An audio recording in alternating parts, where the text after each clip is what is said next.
Okay, so yeah, what I need to get, and if you could tell me your full name, I'm not sure if Anne is one name, is your first name, and Colisa is your last name?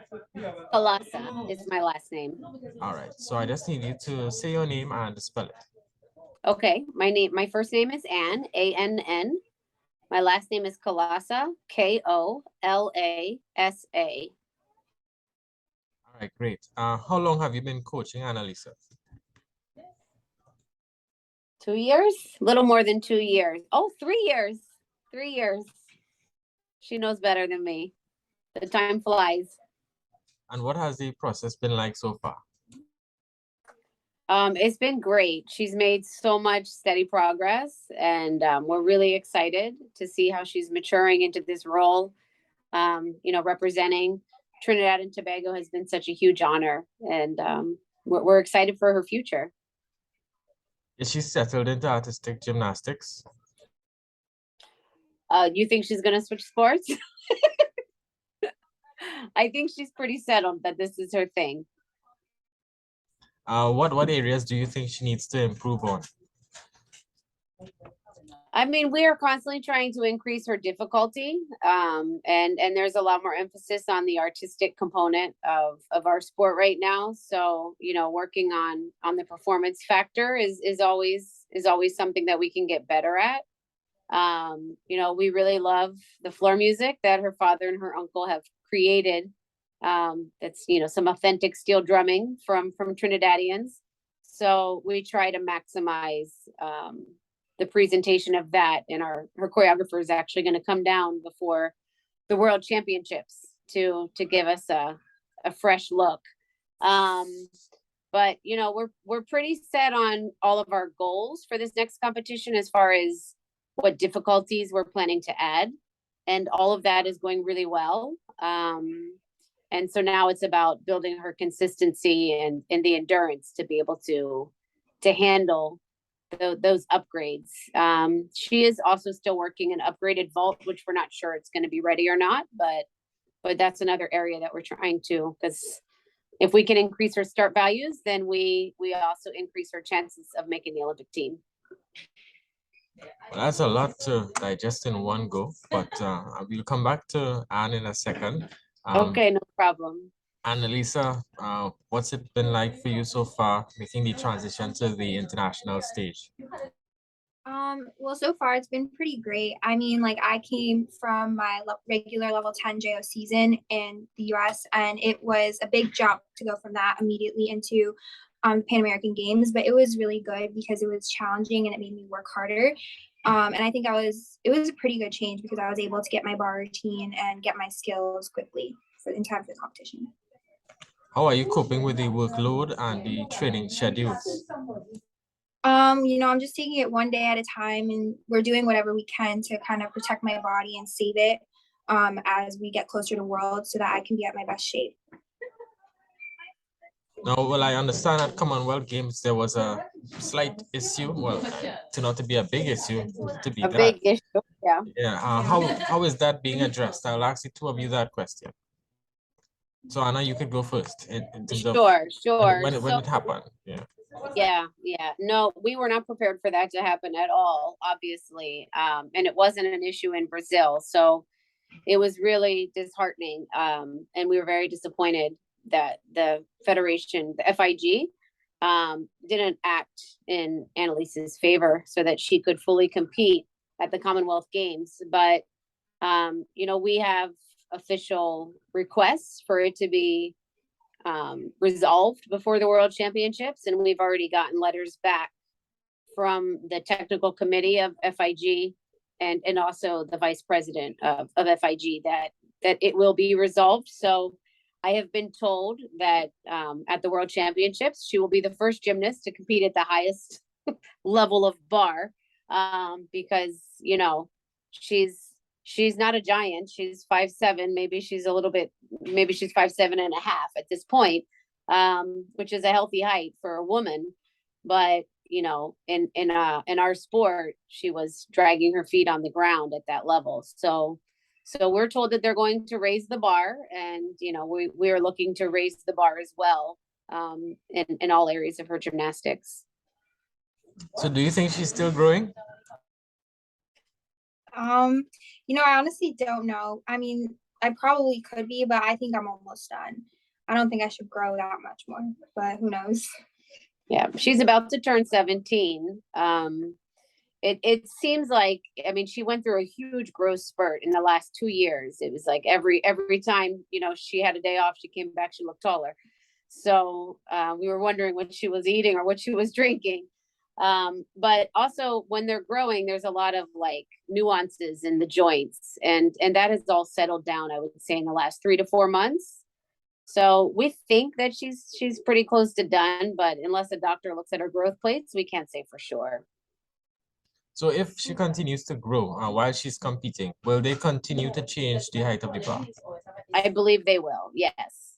I think we have created enough of a buzz around the gymnastics world that, the changes will be made. And I think she's really been a trailblazer for other tall gymnasts worldwide to realize, because I think some gymnasts get tall and they think that they can't go into the elite competition arena anymore because the equipment is limiting in that way. And it's not just the bar that's limiting. She's also at a disadvantage on the floor and the beam and the vault. But but there's advantages and disadvantages in everything. So, where she's at a disadvantage that she's so tall, in some ways, then in other ways it's a benefit. So, doing a mount onto the beam, she's upgrading and doing a new mount at the World Championships, and her height, it's made it a little bit easier for her to learn it quickly because the beam isn't as high for her.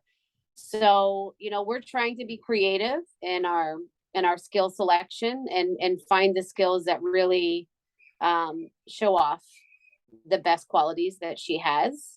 But I wouldn't be surprised if the FIG keeps making changes to sort of, we're not asking for it to even be even, but just possible. So, we don't expect everything to be fair in the world, but we want to be able to play. And we expect that when we show up at the competition, that the competition is safe and ready for us.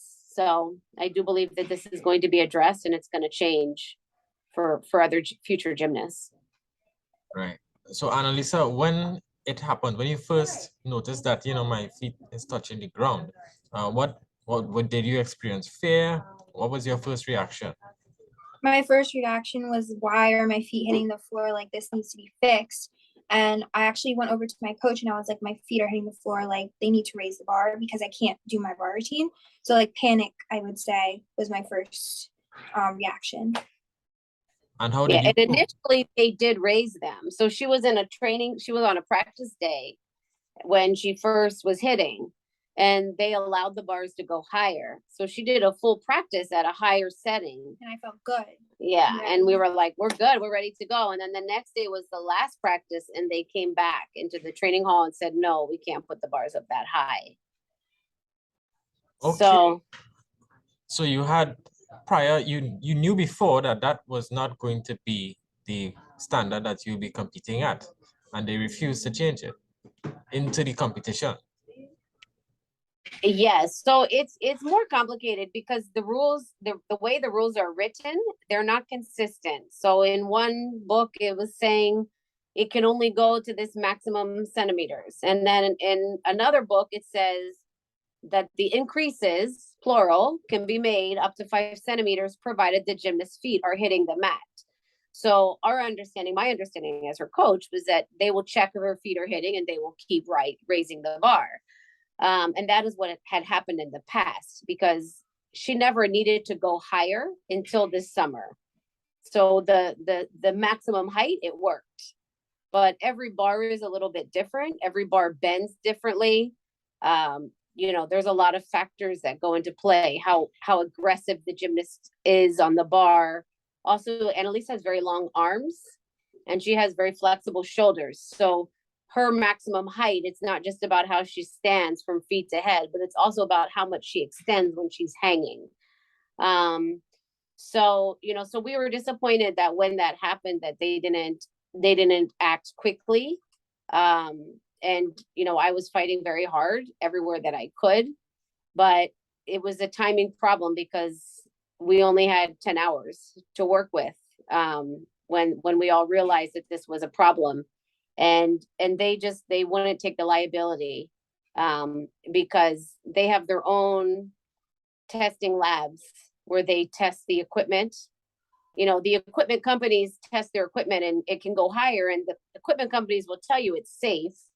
But then there's the officials, the Federation of International Gymnastics, they also do their own testing. So they have to take those bars into a lab in Germany and certify that it's safe at that height. So there wasn't enough time to do that. And nobody would take the liability piece upon themselves. And so she was the, she was the repercussion of that. But in my opinion, it was failed planning on the part of the Federation, because they should anticipate that this was going to happen. So, I don't think it should be her responsibility to make sure the equipment they're providing is going to work. You're right. But yeah, so of course there was a lot of anger and a lot of frustration, and now we've had enough time to settle down and knowing that it's going to be changed, we're just focused on the goal ahead. I think we're really thankful that it didn't happen in Brazil, because she qualified to Worlds in Brazil, and if she had the same problem there, she wouldn't have been able to qualify. So as disappointing as it was at Commonwealth Games, we're looking ahead to the World Championships, which is a much bigger opportunity with it being an Olympic qualification. So, we can't dwell on the past,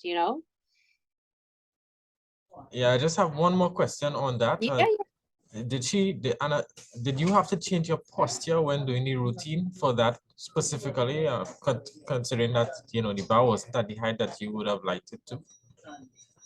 You mean like, did I have to change the way I swing? Yes. Well, kind of. I mean, like when I competed, I did my regular routine to show them that I'm not trying to change anything and I'm still hitting my feet. And even if I did try to change my swing, it wouldn't really be safe, because I wouldn't be able to do my routine safely without like the right way to do it. So I had to make sure I was doing it like the right way. Yeah, she did the first half of her routine because she could do that and her feet would scrape, but it wouldn't be dangerous. But then the second half of her routine, because the first half of her routine is mostly done on the low bar, but then the second half of her routine, she's swinging on the high bar, and she has to swing through, let go, flip, recatch the bar, let go, dismount. Those things, if she's scraping the mat, they change the timing of her swing, which can change the timing of her release, which can actually lead to a paraplegic situation. So we were not going to take that chance. So as her head coach, we just made the decision that we're going to try to show the problem, on a international broadcast and put pressure on it, but we're not going to take the chance. And they suggested maybe she could bend her legs and she could do this and that. But you can't do those things at this high level. And our sport is very precise, and there's always a level of danger involved. So there was just no way that I was going to allow her to take that risk. So we made the hard choice to, eventually, essentially by her doing half the routine, she took herself out of any sort of chance at an all-around final or an event final. And I do think that it also changed her approach going into the next event was weak for her. And I think she needed a little bit more time to shake off that disappointment. So she sort of carried that with her to the beam, which was unfortunate. But she finished on the floor really strong, and I was really proud of how she pulled herself together and, lifted her chin up and represented her country appropriately. All right. So what are we looking forward to for the World Championships now? Objectives. Well, my goal is to really just go in there and give it my best, perform the upgrades that I've been practicing and have a good time representing Trinidad out there and just like taking it all in, because this is like the biggest competition of my life. And the goal is to really qualify for 2024 Olympics. So I'm just trying to go out there and do whatever I can. Yep. So it's going to be based on a points system to qualify for the World Championships, or do you need to get into like a top 20 or so? It's a placement. Yeah, it's placement based. It's harder to make it. And this World Championships, it's a more strict qualification process.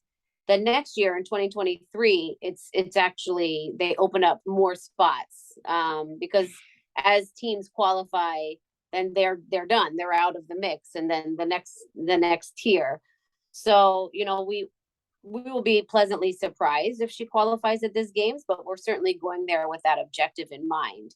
But if she goes there and she masters all of these upgrades and she increases her potential score on all four events and she competes confidently and the whole world sees the beautiful smile on her face, then that's when we're going to walk away feeling like we did what we came to do. And it's valuable experience that hopefully it's gonna just keep pushing her forward to the next year. Right. Well, I know this seems like a silly question, but do you think it's possible for her to reach the Olympics?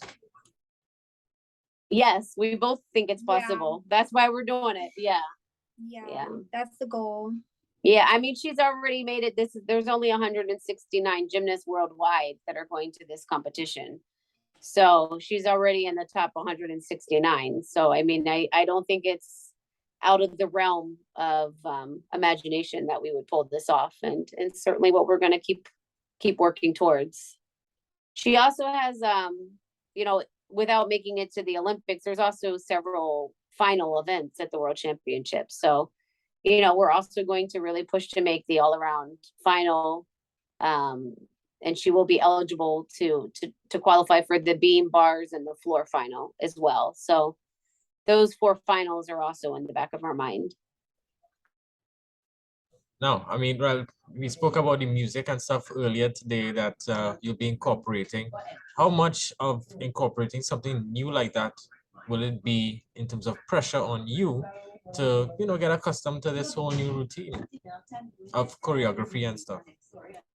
Well, actually, we're not changing my routine. She's just my choreographer is just coming in to kind of give it a brush up and make some things sharper, just make it better for the big stage. So I think it'll be actually fun because I'll be able to show a little bit of different choreography at the bigger stage than what I've been competing. So yeah, but she's keeping the same music and Yeah. the same the skeleton of the routine is still there. We're just adding some harder elements to increase her scoring potential.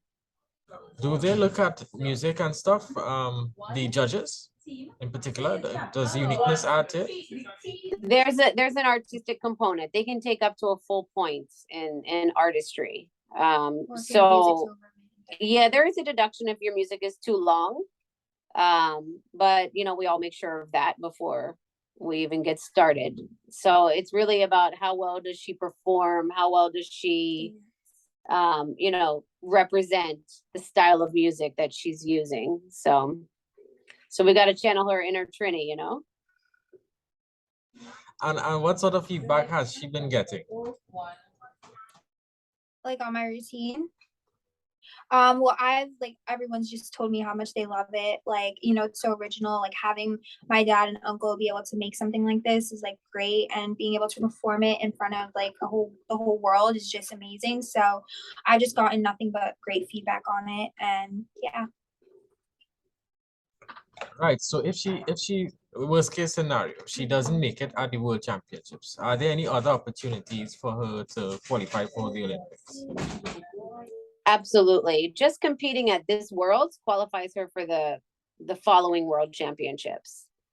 So she will have another chance in October of 2023, and then there's several other test events, kind of World Cup events that you can also qualify at, but that whole schedule hasn't been released as yet. So, but those things happen into 2023.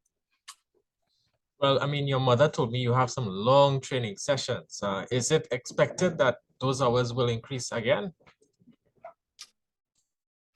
I mean, we're looking at what Annalise can handle physically and what her body can handle. I mean, so far she hasn't had any major injury in all of her career, and yeah, she's knocking on the wood.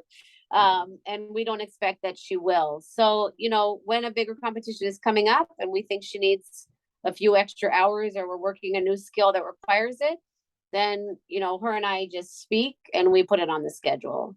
So, you know, we're trying to stay under 25 hours per week. And, you know, and so far we've been able to do that. So, and she's making steady progress. So we don't see any reason to change a system that's working. And what's your education? How is your education progressing so far? My education is really good. I'm going into my senior year, and I actually committed to Cal Berkeley on a full ride scholarship. So, yeah, I'm just really excited to finish up this last year of high school and then be able to go to Cal Berkeley and have fun there too. So you're thinking about being a professional gymnast at all? Is that on your mind, or do you always want to have it part-time, like a semi-pro? Semi-pro. Like what does it mean by that? Well, so I don't think she's thought that far, but she is going to be a collegiate athlete at NCAA Division I athlete on a full scholarship. And now this has been the first year that they've opened up the door for these athletes with the NIL, the name, image, and likeness. So you can take sponsorship. So in the past, she wouldn't, you would go pro, meaning you would take endorsement deals, and then you would not be able to go to college on a scholarship. So, you know, that would take away that eligibility, and that rule has now changed.